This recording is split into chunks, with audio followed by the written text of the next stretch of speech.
A perfect match. So, Mr. Turner broke his stick when it became stuck between the cobblestones. He did not mention that he was so near to the victims.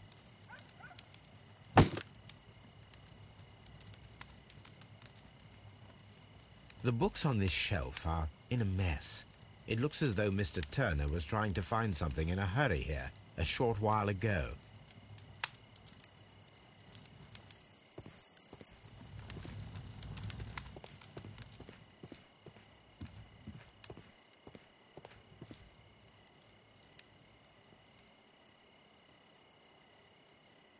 This kitchen knife is quite sharp.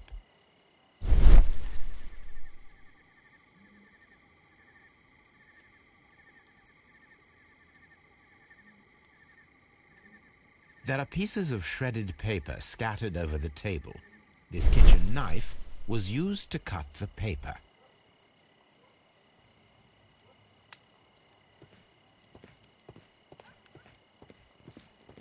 Anything else you would like to know, Mr. Holmes?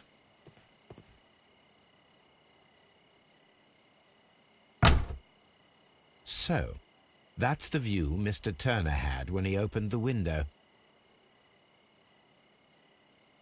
The dead body of Kenneth Butler. Brian Vercotti's contorted corpse. Mr. Turner had a perfect view of the crime scene. He saw the bodies clearly, and Leighton Chapman standing over them.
So Mr. Turner used a book to hide an object that he found on Kenneth Butler's body.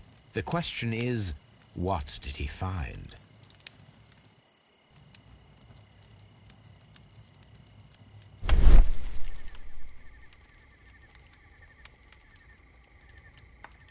I can see prints from greasy fingers upon the cover of this book. Let us take a closer look. Well now, what a find! A precious jewel, concealed inside a book. A bracelet with a unique ram's head design, a distinctive feature of ancient Grecian artifacts, probably of the Hellenistic era.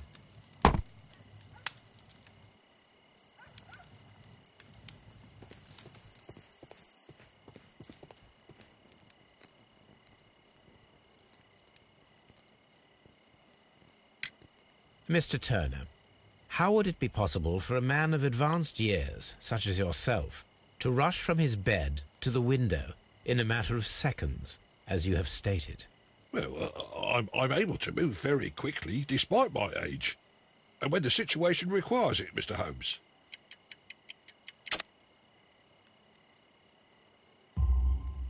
I highly doubt that, Mr. Turner. I observe that you suffer a severe limp due to your injured right leg.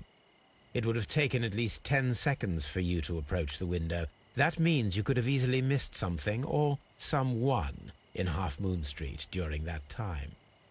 You're right, Mr. Holmes. I could have missed something. But it did seem to me that everything happened so quickly. Oh, time can pull tricks on you. And what of everything else that you told us? Mr. Turner, it is vital that we have your complete and true statement.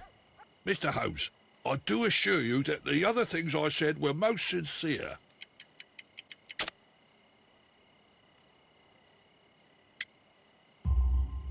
Mr. Turner, you were not sincere with me. Not then, and not now. But Mr. Holmes... This, Mr. Turner, does not look like anything that a poor man might possess. It is worth more than the home that you live in. I can explain. No, merely correct me if I am wrong. You saw Leighton Chapman through the window, but you also noticed a glittering object on the ground, this precious jewel. You walked down and took the bracelet from the body of Kenneth Butler, and when you heard the whistles, you hurried away. That broke your walking stick. It caught fast between the cobbles. Constable Marrow was unable to see you in the window as you were climbing up the stairs on your way back to your flat. Upon returning home, you hid the precious jewel inside a book. Mr. Holmes, please don't send me to prison. I didn't do anything bad. I'm just a poor man. When I chanced upon the bracelet, I saw it as an opportunity to make a little money. I was desperate. I only took the bracelet, that's all, I swear. You made a mistake by lying to me. But you are not a criminal. I believe that. Although I must return this bracelet to its rightful owner. That's why it's better to stay at home at night.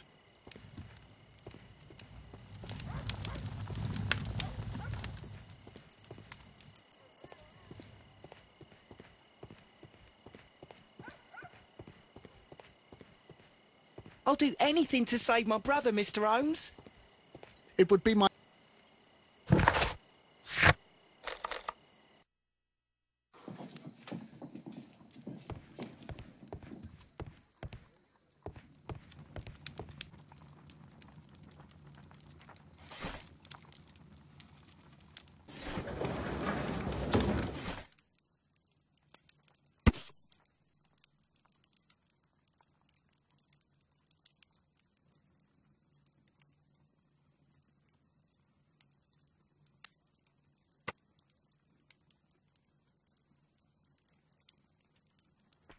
Here it is.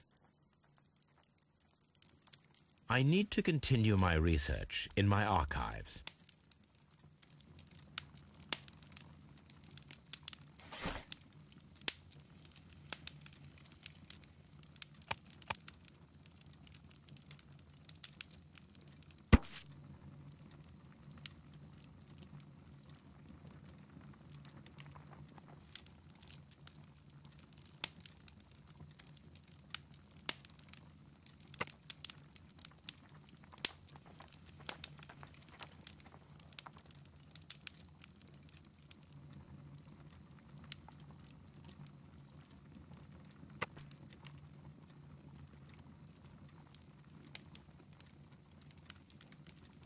Here it is. One of the victims, Kenneth Butler, was involved in the story of the stolen Hellenistic treasures. A visit to his pawn shop should tell me more.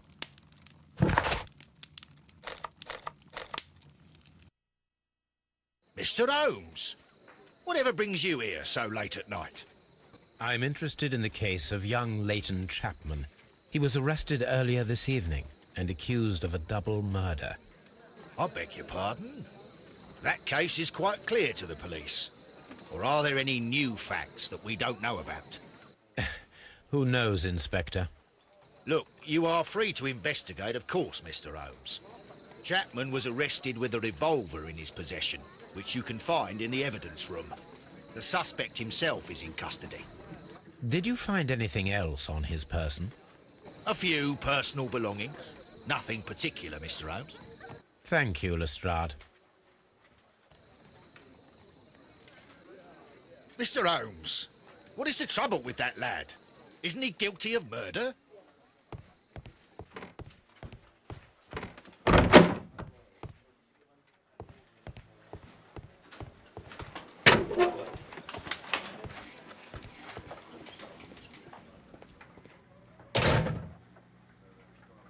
So this is the gun that Leighton was holding when he was caught by the police. It is a Webley revolver, a reliable weapon.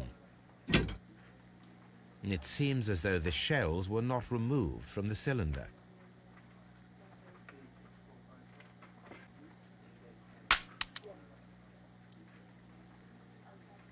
Two out of the 6 shells have been fired. There were 2 shots.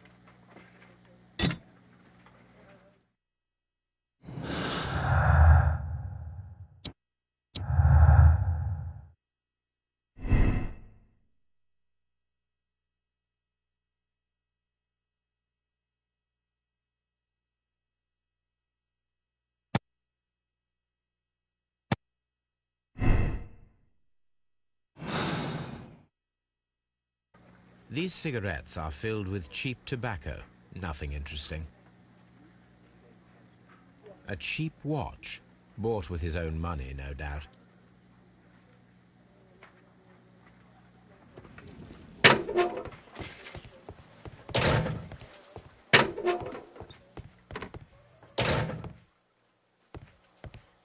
Please escort this suspect for interrogation.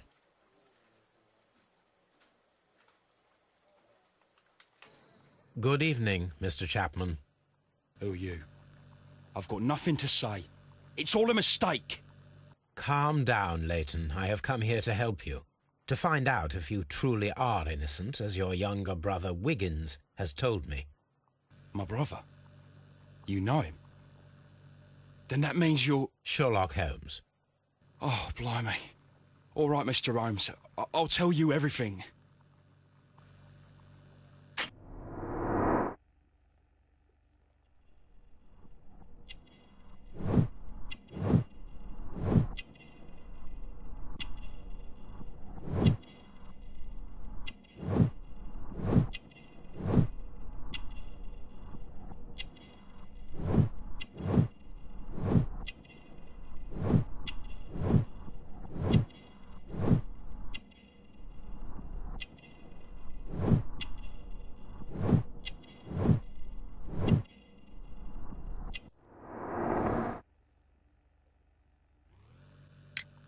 Good.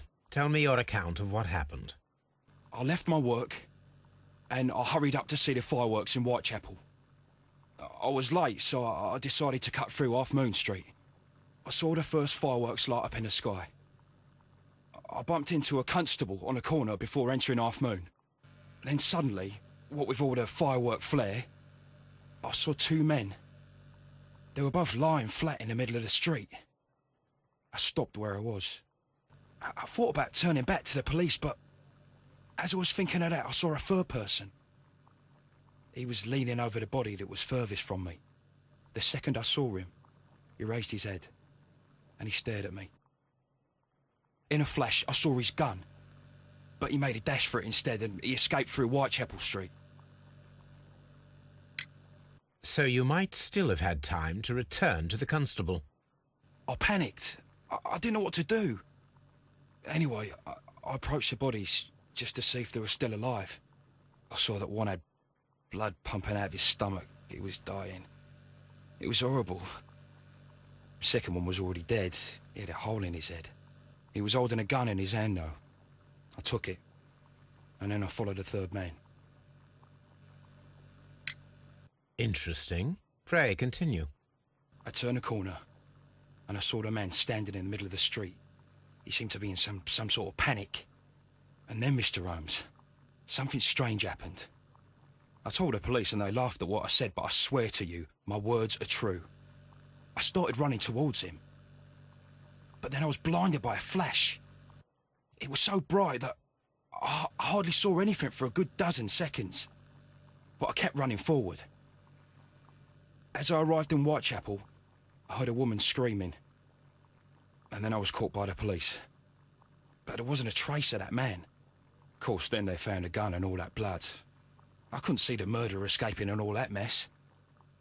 Perhaps I was still half-blinded at that moment. A thrilling account, my young man. Leighton, are you able to describe the person whom you saw standing in Half Moon Street? Well, I wasn't able to see his face at all. It was too dark. And he was too far away. I could see his silhouette. And what about that? Nothing so special. He was wearing a jacket. He was quite average in size and his weight. I see. Was there anything else that struck you at the time? No. But perhaps... It's strange, but I can't remember the sound of his footsteps as he was running away. Perhaps it was because of the fireworks or the surprise of me seeing him. Leighton, I confess I am puzzled. Why should a young lad like you take a gun from the hands of a dead man and set off in pursuit of a probable killer? I know. I keep wondering that, but at the time it was like a reflex. A criminal ought to be arrested, and he was armed. You were willing to risk your life. That was a little foolish, unless you wanted revenge. No, Mr. Holmes. I was just being brave and stupid.